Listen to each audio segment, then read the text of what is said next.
जय श्री राधे सभी मित्रों को हमारे आध्यात्मिक वीडियो में आप सभी का हार्दिक स्वागत है। तो आज की वीडियो में हम जानेंगे कि जो हमने पिछला जन्म था उसके पापों का और शुभ और अशुभ दोनों कर्मों का फल हमें इस जन्म में भुगतना पड़ता है। जैसे हमने पिछले जन्म में कोई गलत कार्य किया है या कोई अच्छा कार्य किया है, दोनों का जो मिश्रण है वो इस जन्म में भुगतना पड़ेगा।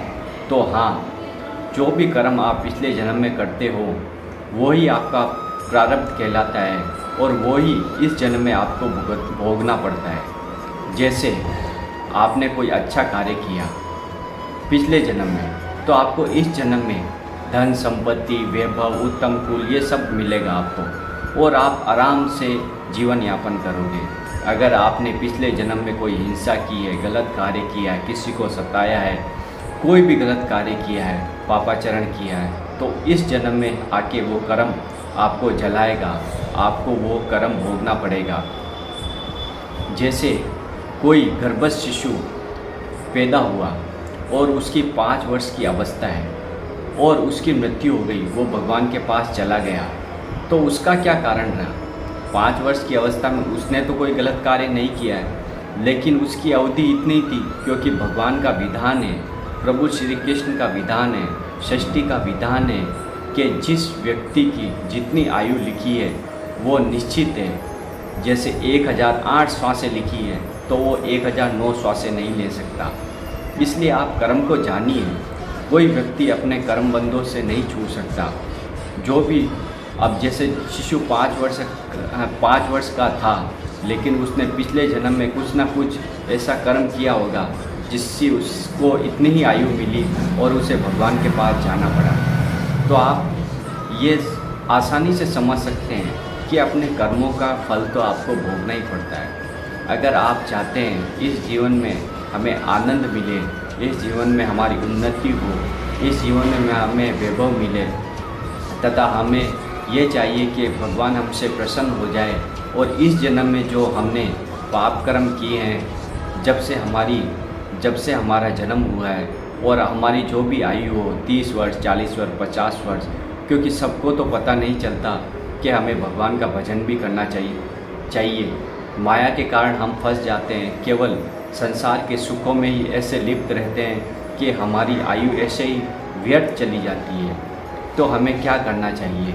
जैसे ही आपके जीवन में ज्ञान का उदय हुआ, विवेक का उदय हुआ, तो आपको शीघ्र ही समझ लेना चाहिए कि पिछले जन्म में हमारे से कर्म हुए वो तो हम इस जन्म में भोग लेंगे, प्रभु के श्री चरणों की आसक्ति प्राप्त करके, प्रभु का नाम जप करके। लेकिन इस जन्म में हमसे अब और कोई पाप नहीं बने, कोई गलत आचरण नहीं हो, किसी की हिंसा नहीं हो, तथा हम सतमार्ग पे चलें और सभी को सुख प्रदान करें। तो ऐसा जीवन यापन करने से जो आपके पुराने संस्कार बने हुए हैं, पुराने कर्म हैं, पुराने पाप कर्म हैं, उन सभी का नाश हो जाएगा।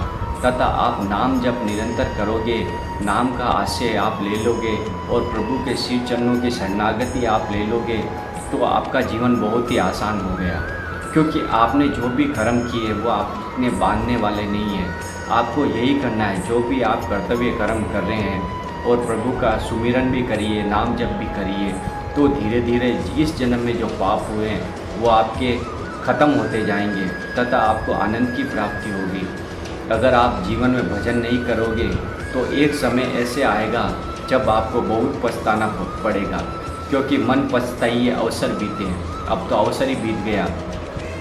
जो हमें जन्म मिला था, मनुष्य जन्म मिला था केवल भजन करने के लिए, माया के कारण हम सब भूल गए और ऐसे ऐसे कर्म कर बैठे कि हमारी दुर्गति हो गई तथा हमें नरक की यातनाएं भोगनी पड़ी, भयंकर यातनाएं भोगनी पड़ी। क्यों ना हम इसी जन्म में भगवत प्राप्ति करके जो भी हमारे शुभ और अशुभ कर्म हैं, हमारे जो भी पाप कर्म हैं, हर व्यक्ति जानता है उसने जीवन भर पापाचरण ही की है, पाप कर्म ही की है, क्या उनकी सज़ा उनको मिल गई? नहीं मिली है, क्योंकि भगवान बहुत करुणामय है और दयामय है।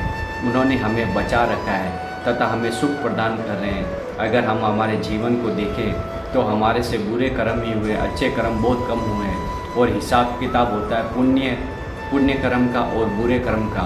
जैसे ही हमारा जीवन अंत होगा, हमें यमलोक ले जाया जाएगा या धर्मराज के पास ले जाया जाएगा। वहाँ पे हमारा निर्णय होगा।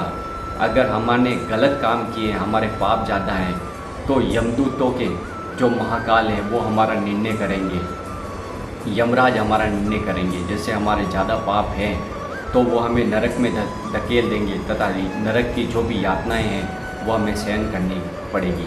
अगर हमारे अच्छे कर्म हैं, सत्कर्म हैं, तो हमें धर्मराज ही लेने आएंगे तथा हमें धर्मपूर्वक वहाँ पर हमारी व्यवस्था करेंगे तथा हमारा एक हिसाब किताब होगा वहाँ पे भी।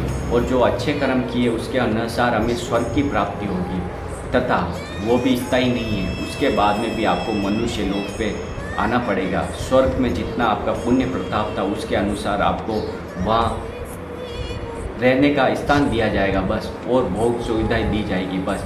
लेकिन मृत्यु लोक में आपको आना पड़ेगा।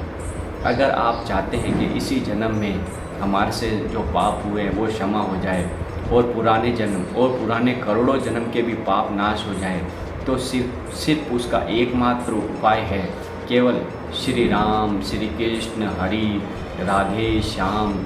जब भी आपको समय मिले अपनी जीभ से नाम रटन करना स्टार्ट किए दीजिए, क्योंकि कलयुग में नाम संकीर्तन यह सर्व पाप प्रणाशनम, केवल भगवान का संकीर्तन ही सभी पापों को भस्म कर सकता है। अगर आप अपनी इंद्रियों की विलासिता में जीवन बर्बाद करेंगे, जैसे आपके मन में आया वो चीज़ भोग ली, जैसे आपके मन में आया वो चीज़ कर ली, तो आपकी दुर्गति हो जाएगी, आपको वापस अवसर नहीं दिया जाएगा।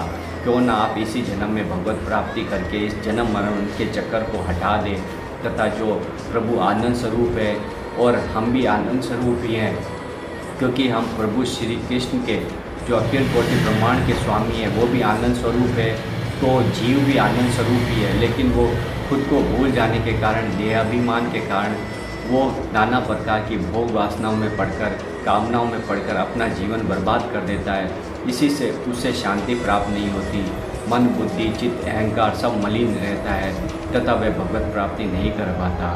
क्योंकि ये काम, क्रोध, लोभ, मोह, मद, मत्सर के विकार जब तक उसके जीवन में रहेंगे, उससे अनेक विक्षेपों का सामना करना पड़ेगा तथा भगवत प्राप्ति में बहुत ही बाधा आएगी। अगर आप नाम सुमिरन करते हैं, नाम स्मरण करते हैं, अगर आप अपनी इंद्रियों पर संयम रखते हैं और श्रद्धा रखते हुए प्रभु श्री कृष्ण की आराधना करते हैं, तो प्रभु आप पे अनुग्रह करके आपको भगवत प्राप्ति कराएंगे तथा अपने शीश चरणों में जगह प्रदान करेंगे। मेरे वीडियो बनाने का मकसद यही है कि सभी का जीवन आनंद में हो, सभी सुखी हों, सभी निरोग हो तथा जीवन में भजन के साथ साथ अपना कर्तव्य कर्म भी करें, अच्छे आचरण भी करें, जिससे आपको भगवत प्राप्ति हो जाए और जन्म मरण का चक्कर छूट जाए। ये वीडियो आपको कैसा लगा? वीडियो को लाइक कर दे, कमेंट कर दे, शेयर कर दे और चैनल पर नए तो चैनल को सब्सक्राइब जरूर कर दे, क्योंकि ऐसी आध्यात्मिक वीडियो हम आपके लिए लाते रहते हैं। राधा वल्लभ श्री हरि।